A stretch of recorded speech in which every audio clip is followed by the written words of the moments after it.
All right, trainers, welcome back to the Algorithm Speaks, where we try to figure out what's going on in the world of PTCGO. This week, we're going deep into the PTCGO subreddit. It looks like some players are having much better luck than others lately. Oh, yeah, for sure. I've seen some pack openings this week, just brutal. It makes you wonder if the game's broken. Well, one player, U Greensplash, actually posted their terrible pack opening. I mean, there were no good cards. It was rough, like an empty toy store. But you know what I think is even more interesting than bad pulls themselves is how people react to them, you know? Yeah, definitely. The comments on that post, it was like a therapy session, everyone commiserating and sharing tips for how to deal with the disappointment. Right. Some people are convinced if you close the app right before the animation ends, it'll trick the algorithm. Yeah, like there's some secret way to game the system. I don't know. Maybe there is. It's 2025. Anything's possible, right? I think it's probably just wishful thinking. Yeah, probably. But Yeah. hey, if it makes people feel better, who am I to judge? Speaking of feeling better, or not, there were some pretty intense discussions about Wonder Picks this week. You know those moments where you just miss out on an amazing card? Oh, yeah. That one post by Midnight Observer, that was painful. It was. And it gets worse because it turns out Wonder Picks are actually predetermined. Wait, seriously? So it doesn't even matter what you pick? Yeah, it seems like it's already decided. So basically, the game's messing with us. Well, it makes you think about the nature of choice in a game that's supposed to be about skill, you know? It's like, if our choices don't even matter, what are we even doing here? Maybe it's a reminder that we're not always in control, even in a digital card game. Deep. Okay, well, enough of that heavy stuff. Did you see that post about the premium mission that gave you, like, 1 hourglass as reward? I mean, come on, that's ridiculous. Yeah, Ultra Mega Man 2012 pointed that out, and the comments were wild. Rightfully so. It's like, you work all week, and your boss gives you a pat on the back. It's just insulting.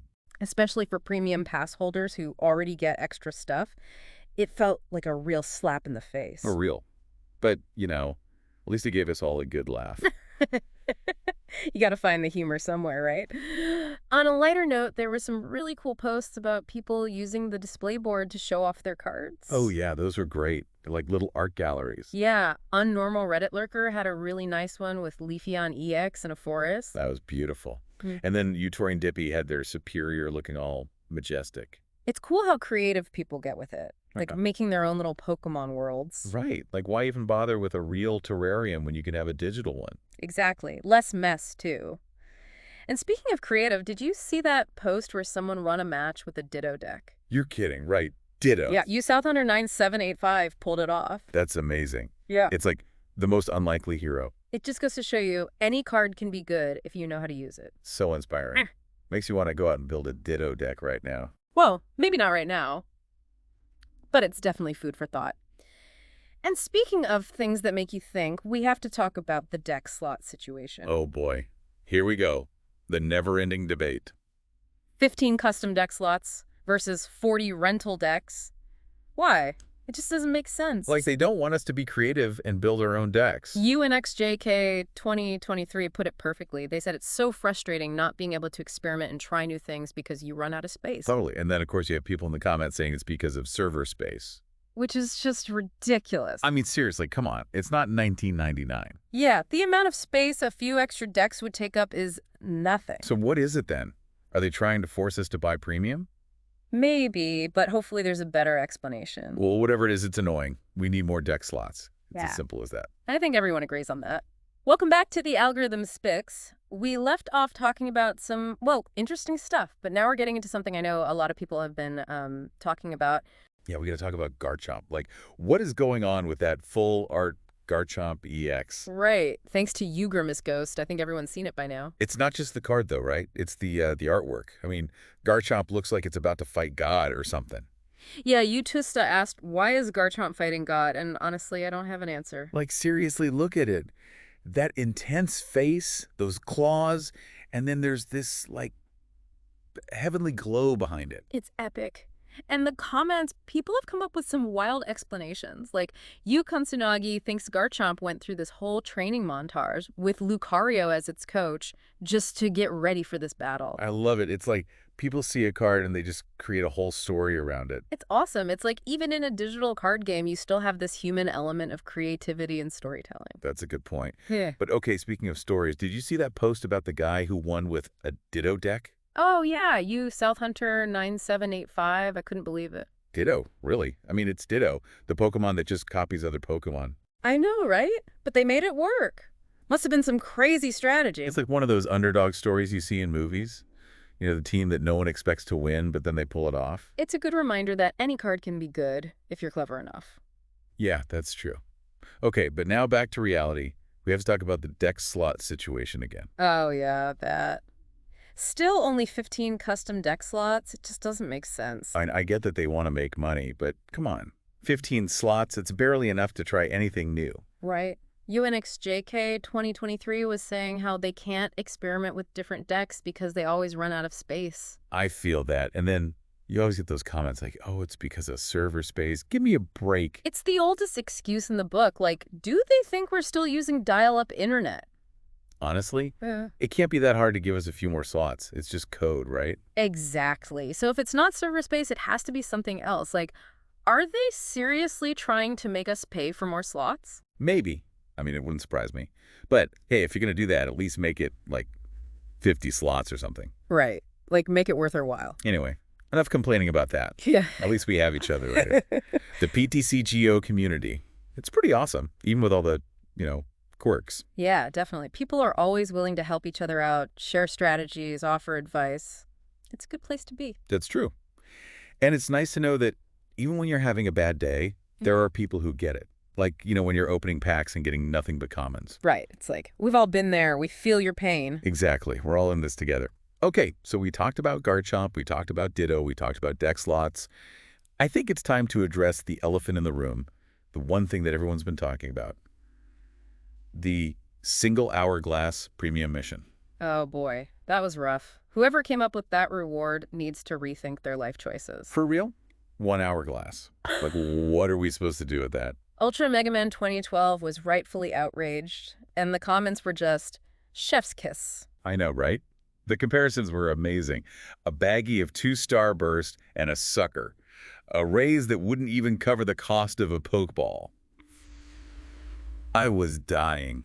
It was so funny, but also kind of sad, like they really don't value our time.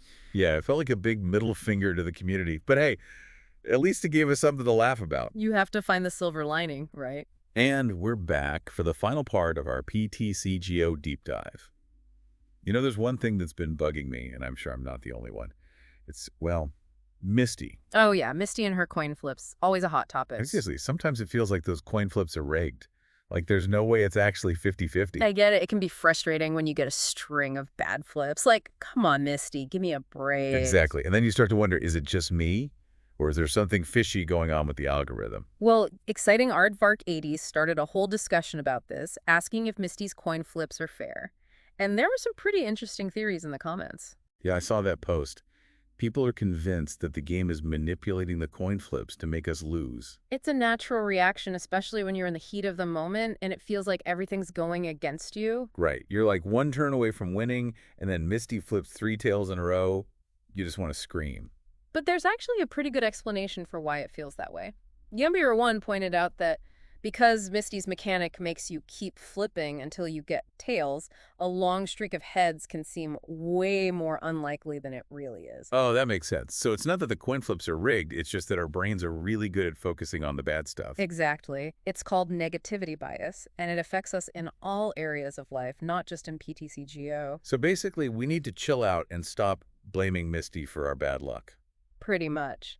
But it's still interesting to think about how game mechanics can play on our psychology and make us feel certain ways. Definitely. Maybe the developers could tweak Misty's mechanic a bit to make it feel less punishing.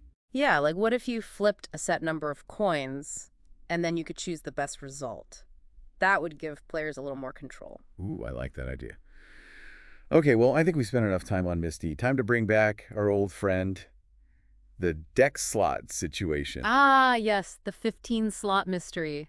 It just keeps coming back. I swear, it's like the Bermuda Triangle of PTCGO. No matter how many times we try to solve it, it just remains a mystery. And players like UNXJK 2023 are still rightfully frustrated. They just want to be able to build more decks without having to delete old ones. I mean, 15 slots. Seriously, what year is this? It's like they're stuck in the Stone Age of digital card games. It just doesn't make sense. We've ruled out server space issues, so what's the real reason? You know, I'm starting to think it's all part of some grand conspiracy. Like, they're intentionally limiting deck slots to force us to buy premium. It's a possibility, but, maybe we're giving them too much credit. Maybe it's just a simple oversight. Maybe, but I doubt it. Look, all I know is we need more deck slots. It's time for PTCGO to enter the 21st century. I think we can all agree on that. All right, well, it looks like we're at the end of our deep dive. Yeah, time flies when you're complaining about coin clips and deck slots. It's been a wild ride through the PTCGO subreddit, that's for sure. Lots of highs and lows, but that's what makes this community so interesting. Absolutely. It's a community filled with passionate players, hilarious memes, and a shared love of Pokémon. What more could you ask for? Not much, really. So to all you trainers out there, keep on battling, keep on building those decks, and most importantly, keep on having fun. And remember, the algorithm may not always be on your side, but the PTCGO community always will be. Until next time, trainers.